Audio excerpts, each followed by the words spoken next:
Información inmediata. Roberto Luque asume el encargo del Ministerio de Energía en medio de la crisis eléctrica declarada por el presidente Daniel Noboa, quien además anunció investigaciones en las empresas distribuidoras por posible sabotaje.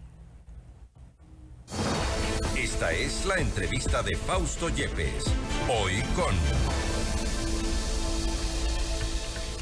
Estamos en contacto a esta hora con el ingeniero Jorge Hidalgo, experto energético, para hablar sobre los apagones y la crisis eléctrica en el país. Ha tomado un giro también a raíz de las declaraciones del presidente Daniel Noboa. Jorge, gracias por estar con nosotros. Fausto Yepes le saluda, bienvenido. Hola Fausto, amigos de Mundo. Es un gusto para mí estar en su programa, así que un saludo y mi solidaridad con la población pues que se ve afectada por este tema de apagones, y que es el peor de los impuestos que podemos tener.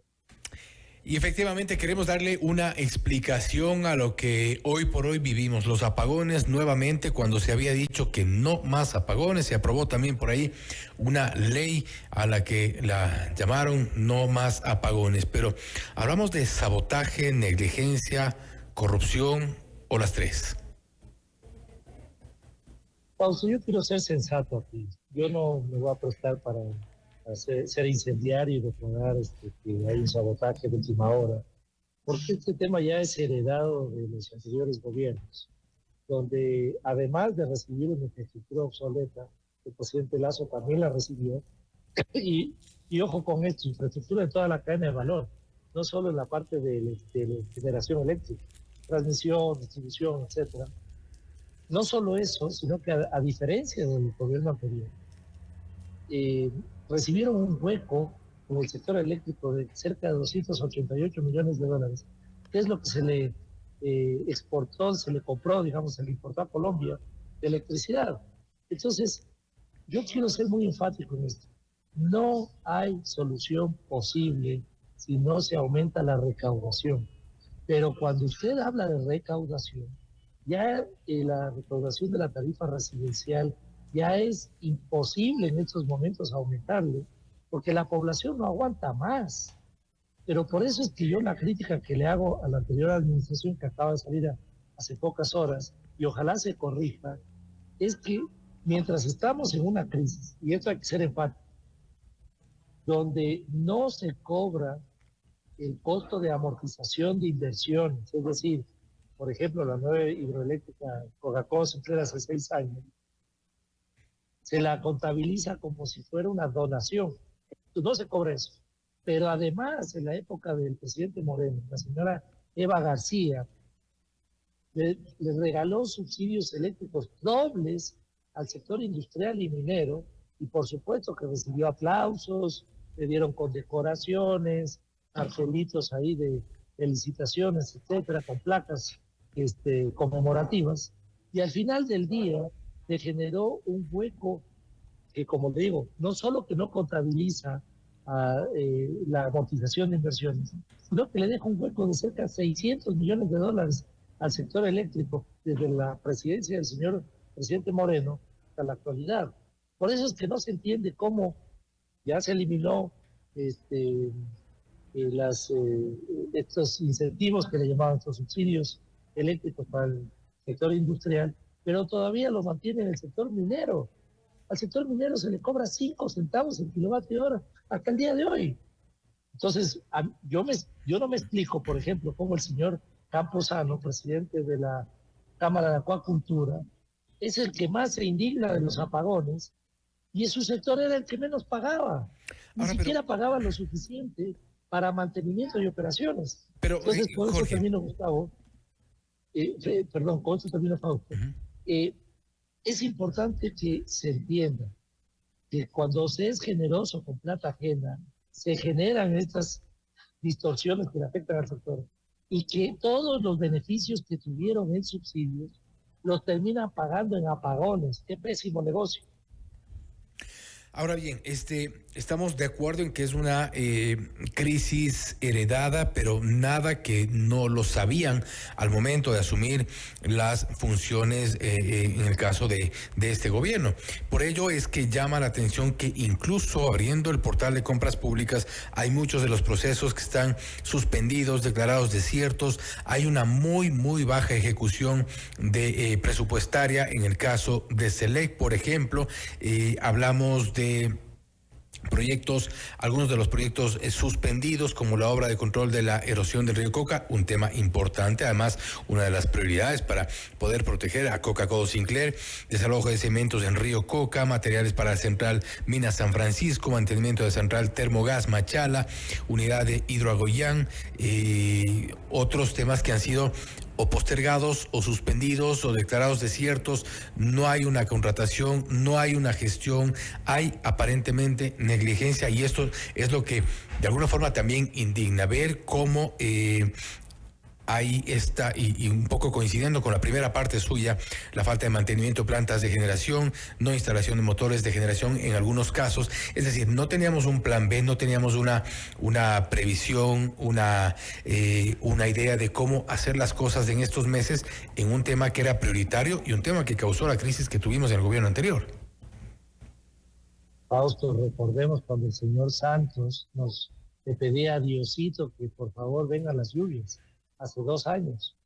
La población tiene que recordar esto, porque, digamos, no, yo no puedo ser insensato y culparle a 4 o 5 meses de administración que tiene la culpa de estos temas. Evidentemente tiene ciertas responsabilidades. Por ejemplo, le voy a contar un caso. La licitación de Campo Amistad. Tenemos una termoeléctrica subutilizada de más de 200 megas. Esto es la mitad del potencial más grande que tiene de la capacidad máxima de importación de electricidad de Colombia, 200 megas, y la transmisión solo aguanta 400 megas para importar de Colombia. Y el señor Miranda, que hay que recordar ese nombre cuando hay apagones, como ahora, este señor fue un gerente de Petrocor que estuvo solo 6 días en esta administración, en este año de gobierno. Y este señor Miranda, que para mí le boicoteó la gestión a la ministra Rojo, y yo se lo dije además, este señor Miranda se echa abajo la licitación de Campo Amistad. Por tercera vez se cae esa licitación. Cuando estamos con una necesidad urgente de levantar producción nacional de gas, que es lo único que necesita esta termoeléctrica para operar, que funciona con capacidades totalmente subutilizadas. Y no vengan con el cuentito de que hay que importar gas, porque la infraestructura para importar gas se demora mucho más. Incluso proponían, el señor Uquillas, cuando era gerente del CELEC, proponía poner en riesgo la producción nacional de gas, quería ahí meter la importación, compartir infraestructura con la producción nacional y poniendo en riesgo la producción nacional, cuando lo que se necesita es hacer mantenimiento a los pozos actuales, hacer nuevas perforaciones rápidamente, y de 3 a 6 meses levantamos producción y obviamente generamos más electricidad, además a un costo mucho menor. Entonces, claro que hay soluciones.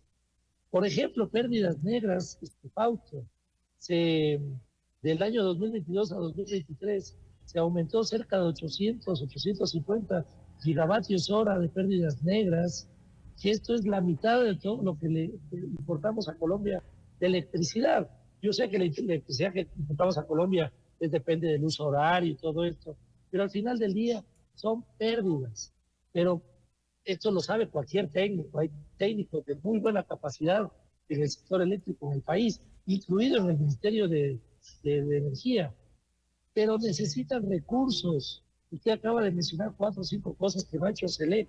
Se necesitan recursos. Y cuando usted va al Ministerio de Finanzas, le dicen no hay, porque estamos atravesando guerra interna. Pero bueno, entendemos que la propia ministra, entendemos que la propia ministra, las autoridades actuales de Selec, o las que ya de alguna forma estarán, entendemos, salientes, podían reclamar al gobierno y decir, o salir en una rueda de prensa y decir, bueno, el gobierno no me está dando dinero, no me está dando recursos, no podemos avanzar con estos planes de contingencia para evitar los apagones. Pero ha habido un silencio al punto de llegar a responsabilizar nuevamente a la sequía, a las lluvias, a la cota en los embalses. Entonces ya hay una responsabilidad directa. La ministra es parte del gobierno, debió decir, bueno, necesitamos recursos para estos proyectos. No hay recursos, no hay luz. Fausto, cambiar el pliego tarifario y eliminar este corte subsidio del sector minero toma 2 días.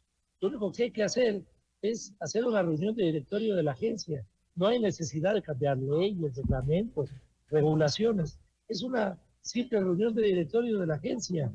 Pero es que además, Fausto, yo quiero hacer énfasis en esto.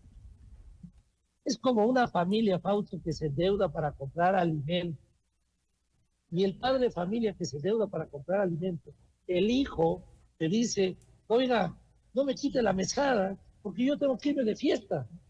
Eso es lo que está pasando por el sector minero. Estos señores del sector minero, yo los invito públicamente a que renuncien al subsidio eléctrico, porque no tenemos para cobrar, no tenemos para pagarles, no tenemos para subsidiarles, porque estamos en una condición emergente. Fíjese una cosa, Fausto, que esto hay que decirlo categóricamente. Estos días, tanto el precio de cobre y en especial el precio de oro, está a precio récord mundial, nunca antes visto. Está cerca de los $3,000 la onza de oro.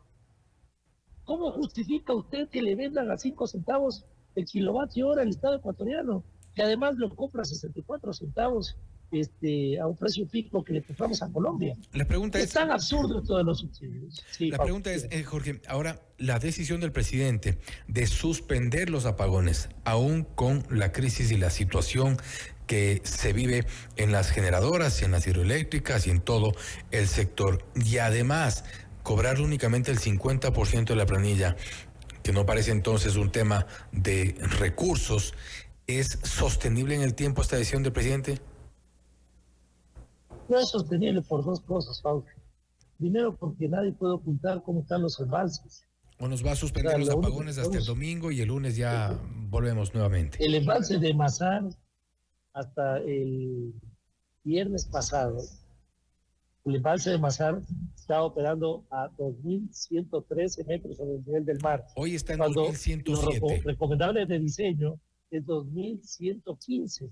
Es decir, ya operaba con 2 metros menos.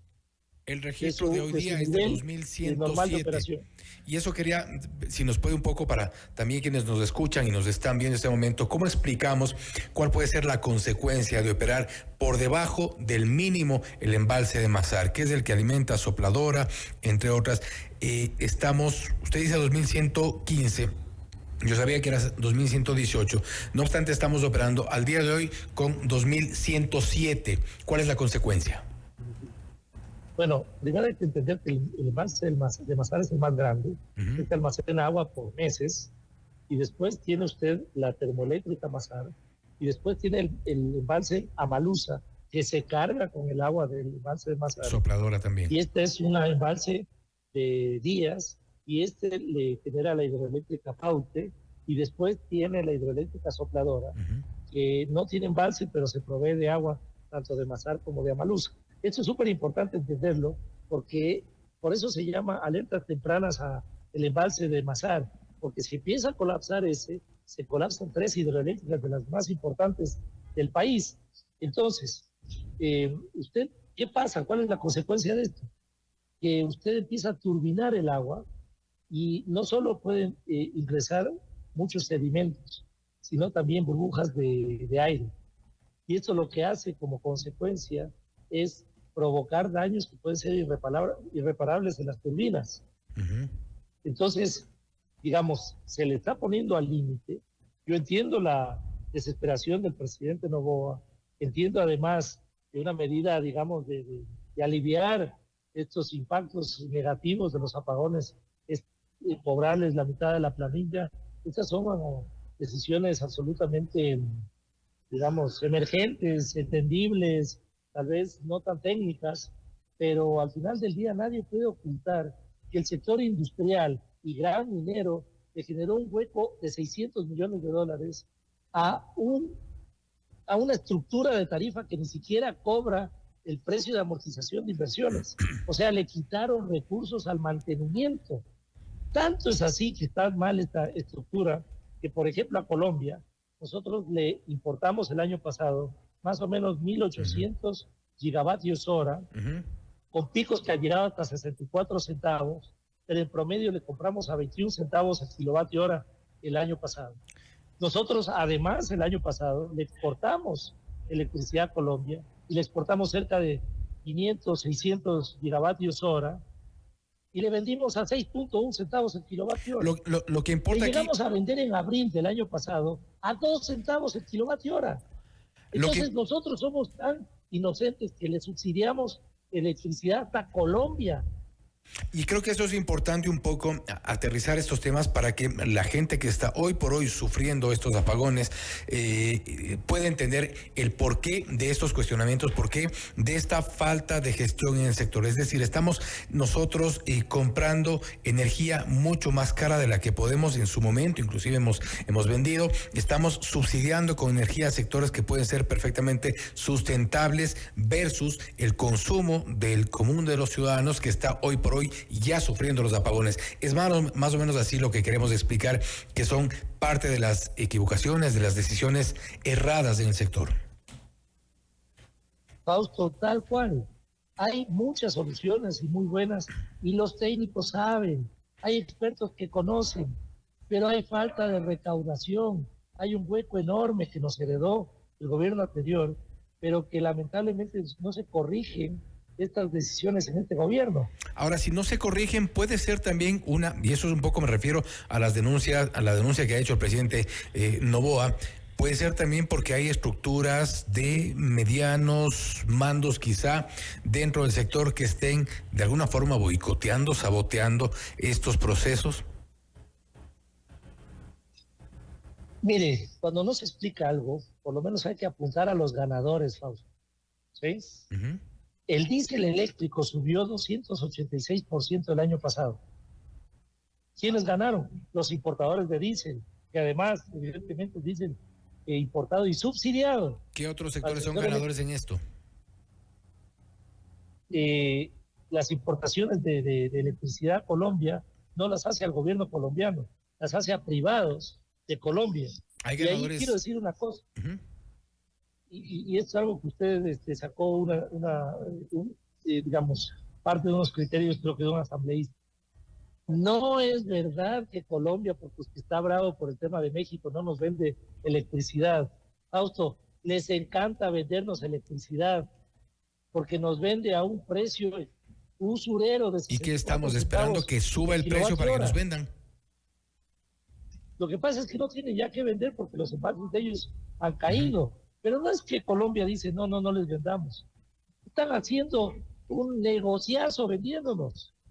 Los 288 millones de dólares que le pagamos cash, billete sobre billete, realmente, Fausto, podría haber significado. Uh-huh. A ver, se nos acaba de colgar la comunicación. Entendemos que es algún problema desde nuestro entrevistado, el ingeniero Jorge Hidalgo, experto energético. Nos ha hablado sobre los apagones y la crisis eléctrica en el país. Una de las consecuencias que es importante que todos sepamos es cómo se está llevando al límite. Hola.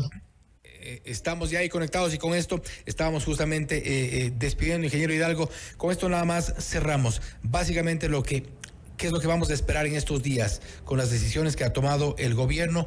¿Es posible frenar los apagones o estos volverán en pocos días? Es posible esperar hasta la consulta popular. Creo que la emergencia funcionará. El presidente. Pero a partir de ahí, digamos, los embalses están en mínimos. Y tenemos que recuperarlos. Colombia ya no nos vende electricidad porque no puede, no porque no quiere, porque le encanta vendernos. Entonces, lo único que necesitamos, queremos ser sensatos, es mejorar la recaudación del país, eliminar los subsidios eléctricos. Ahí tenemos ya parte de los resultados. Le invitamos a escuchar y enseguida lo comentamos antes del cierre de la entrevista.